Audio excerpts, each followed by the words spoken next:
Estudyante na kinapos sa oras at hindi natapos ang board exam, naging top 1 board passer? Posible pa bang maging top 1 sa board exam kahit hindi mo natapos ang buong pagsusulit? Ito ang pinatunayan ng isang top-notcher na binata mula sa Cebu na labis ring nasorpresa at natuwa nang malaman niya ang resulta na naging bunga ng kanyang lahat ng pagsisikap. Siya ang Cebuano na si Bral Gilbuena. Minsan na itong gumawa ng headlines dahil maraming netizen ang na-inspire sa kanyang success story.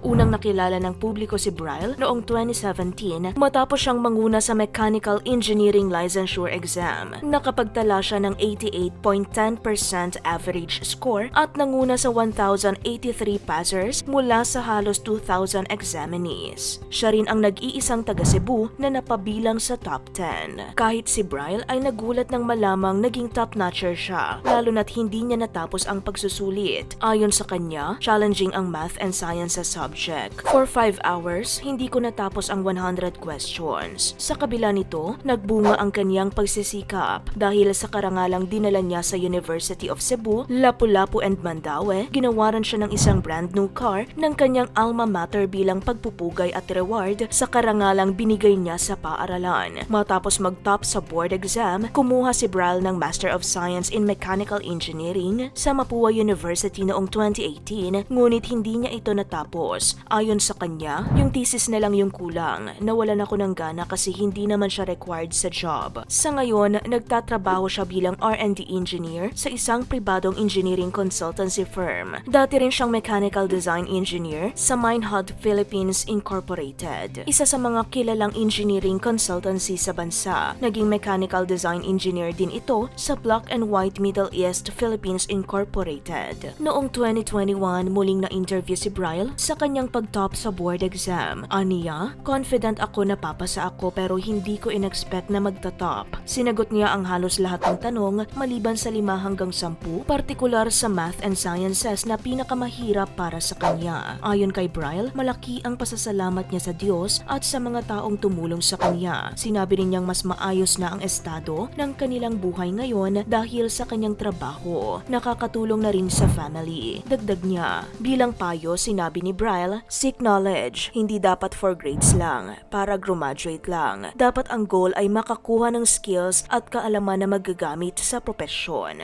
Isa ka ba sa humanga? Paano mo magagamit ang determinasyon ni Brile bilang inspirasyon para maabot ang iyong mga pangarap?